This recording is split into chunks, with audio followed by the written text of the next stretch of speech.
I'd also like to preface the presentation today with a bit of a caveat that we're presenting a lot of modelling results, but Greg and I aren't modellers. So if you've got any technical modelling questions, then we'll try to answer them as best we can, but we might have to defer and get some answers back to you. But we usually don't let our modellers out into public, but anyway.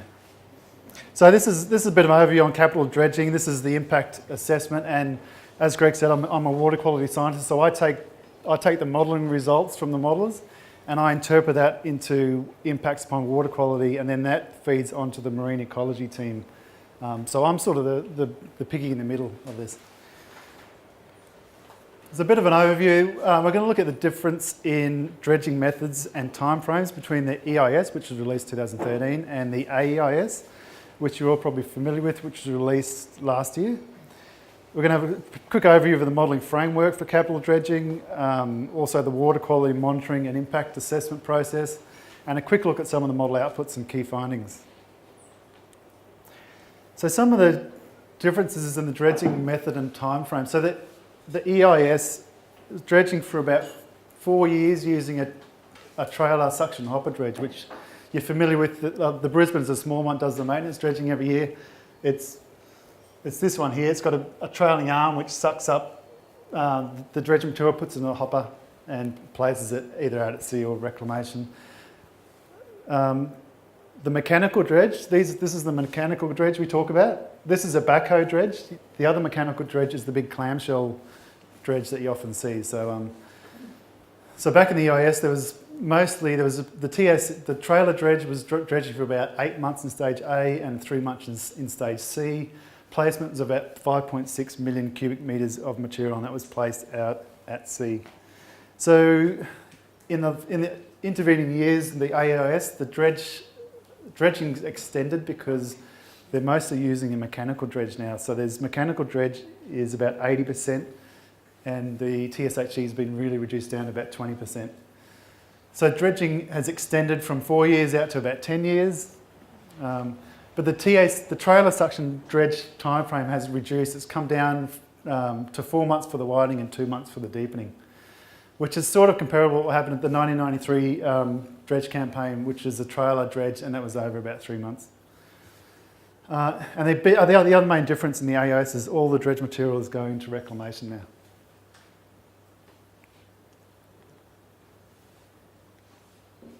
And now my clicker's not working. So a bit of a difference between the different dredging methods. The mechanical dredge has a much lower sediment generation rate than the trailer dredge. You can see just some plots on the left. This is model outputs of the trailer dredge, dredging the channel. These are the plumes coming from it, compared to what we model with the mechanical backhoe dredge, which are fairly minimal. Now these here, we just, in the model, because it's such a long time frame, we just move that mechanical dredge in the model. So that's what these locations are for, but you'd only get one little plume at any one time. With the reduction in the trailer dredging, there's a reduction in the material in the system that's available for resuspension, which is a big key point. So without all those dredge plumes coming out and falling down, there's less material to resuspend. But we still need to, one of the key focuses on the AEIS impact assessment was still on the trailer, because you get those acute impacts, shorter duration acute impacts from turbidity, as opposed to the longer duration over years of the mechanical dredge. But we looked at the long-term impacts from the mechanical dredge as well. Bit of an overview of the modelling framework for those interested in modelling. It's a 3D model that we use as opposed to the older 2D model. So basically a 3D model is looking at the entire water column. So this is the 3D model. This is surface currents, surface water is going one way, and then down on bottom layers it's going another way. So that's really important to have this 3D model in a dredging project, because you'll get surface plumes going one way, and then when it falls it goes the other way, and we really have to understand where that sediment goes. The modelling period used, the models went through all the weather data for the last few years and picked a representative period which included a range of wind and wave events. So there's southeast winds, northeast winds, there was calm conditions, there was extreme, not extreme conditions, but there was high wave conditions. Also, the model was been fully calibrated and validated, and that was using coastal data. So actually that's water quality data, but they calibrate and validate against the water quality data. So we measured 12 months of water quality data at a number of locations, and the model was calibrated, the plume model was calibrated using that data, and it was also validated on a different period using that data.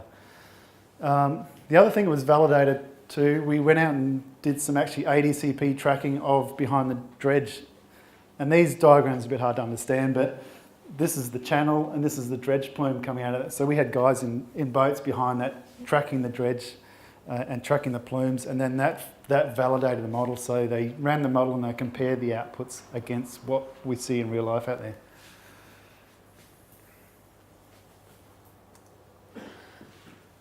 So the model seeks to be conservative. The models always want to have these layers of conservativeness or conservatism.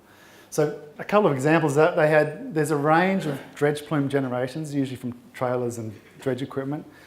So we chose the upper end of those range to be on the conservative side. So that's the amount of sediment getting generated from the trailers. Also the model outputs use this worst 30-day period at any one location, which is a bit hard to understand, and I'm not going to go into it much, but it was really, because the dredge campaign's over many months, they pulled out of the model the worst 30-day period in any one location to represent, to be more conservative. The other thing that is unique in the model, or it's new in the model, is modelling of ambient turbidity or natural sediment. So the model, I've got an animation after this which shows you this, but the model incorporates ambient natural sediment and the resuspension of that, and then they put the dredge inputs on top of that. So previously, when it was just dredge inputs, it was like the dredge would dredge, there'd be plumes, it'd fall down, and then it'd be like hitting a concrete bed. So each time it resuspended, it would just be bouncing along a concrete bed. Now that they brought ambient sediment into it, they could, every time that dredge sediment particle drops, it mixes with the ambient, and then next time it resuspends ambient and dredge particles, and it keeps going so that it replicates or simulates what's really happening out there. We did the 12 months of resuspension modelling following the dredging as per the GRUMPA guidelines, which came out after the EIS. So we incorporated that into the model. We also did, as per the GRUMPA guidelines, again, we did likely best case and likely worst case scenarios. And the key word here is likely. So we're not doing the absolute worst case of dredging during a cyclone because it just wouldn't happen, or overflow dredging for the whole channel. So it's the likely, what could actually happen. So these were based on different weather conditions, and it provides an upper and lower bounds of the expected impacts. The model was, after the EIS, the model was independently peer reviewed by Doug Trelaw at Cardno, and it was also reviewed by AIMS. I think that came from GRUMPA, sent it to AIMS to do a review. But so it's been independently reviewed, and it was given the tick of approval. So this is just an animation which hopefully will work.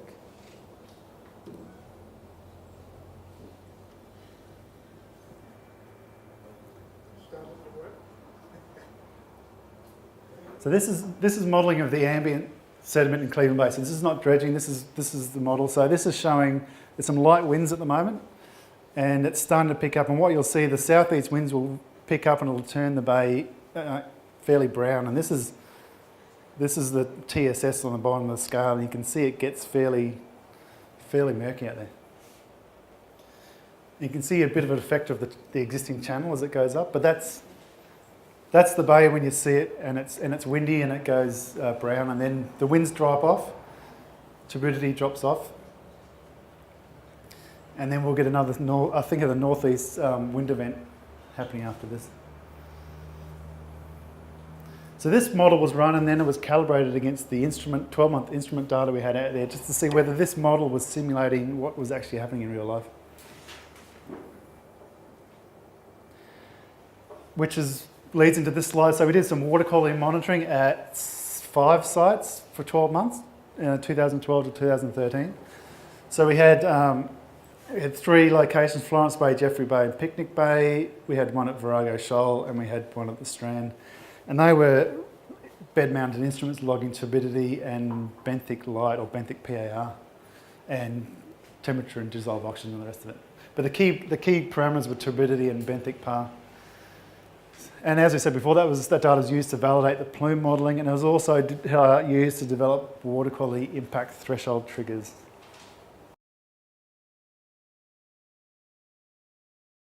In the EIS, we used a different method, which was the MacArthur method. I don't know if you're aware. It was looking at the acute impacts. It was the best that we could use at the time. Then after that, group of guidelines came out and they recommended looking at what WA was doing with this spatial zones of impact, which made sense to us and made our lives a lot more difficult, because it's easy to put a figure and say go and do it, because the guidelines just recommended you just do these zones, but it didn't prescribe how you did it. They just said go and do it. So what we did, we looked at the monitoring data. So this is Virago Shoal, and this is the baseline data, and we did some analysis over it, and we got the range of baseline turbidity at each location. It's a bit hard to understand, but this is the different percentiles. This is the 20th percentile, this is the 50th percentile, and this is 80th percentile here. So 50th percentile is just like 50% of the time, that's what it is. So it's kind of like average typical conditions. 20th percentile is when the winds are calm, when the turbidity is low. So 80% of the time, turbidity is higher than that. So it's the low end of, it's good conditions. And then 80th percentile, only 20% of the time you get higher turbidity. So it's those southeast winds when it stirs up the whole bay. So we looked at what the natural variability around each of those percentiles were. So it gave us some knowledge around acute impacts as well as the more chronic, longer term impacts. So we use those to develop water quality thresholds, which is based on those 20th, 50th and 80th percentile, which is similar to the water quality objectives under the HEV. So this Maggie Island is now a high ecological value area under the Queensland Water Quality Guidelines, which means you have to maintain water quality within 20th, 50th and 80th percentiles.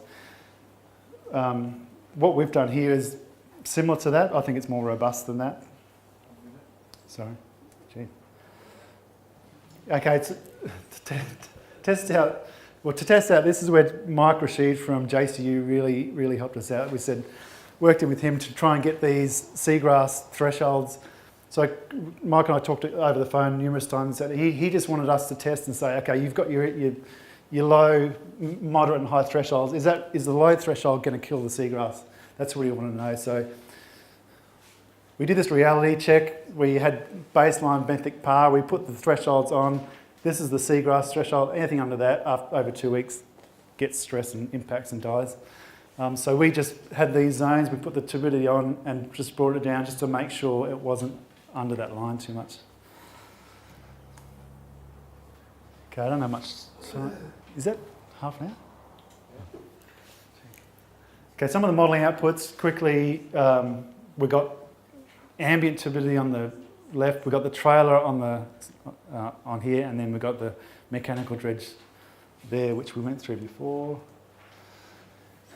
Quickly, some of the zones of impact. This is without mitigation, so this is probably what all this arrived at, was these spatial zones of impact. Best case is on the left. We've got a zone of influence, which is this area here. We shaded it speckled because it's the maximum or the detectable plumes, but there's no or negligible impact. So it's where plumes can go, but it's not really going to affect the seagrass corals in theory. Next up, we had the zone of low impact, which extended from the channel out near to Maggie Island, to the coastline. Worst case, we had a bit of a zone of moderate impact around the channel, and we had that low impact going along the coast of Maggie Island. So there was some low-level sublethal impacts, temporary with short-term recovery, but they could be further mitigated through the DMP. Sedimentation, we looked at sedimentation as well for corals. Won't go into that, but basically the results were under the Grumpa guidelines. Zones of impact for sedimentation again, and this works into the dredge management plan, which Melinda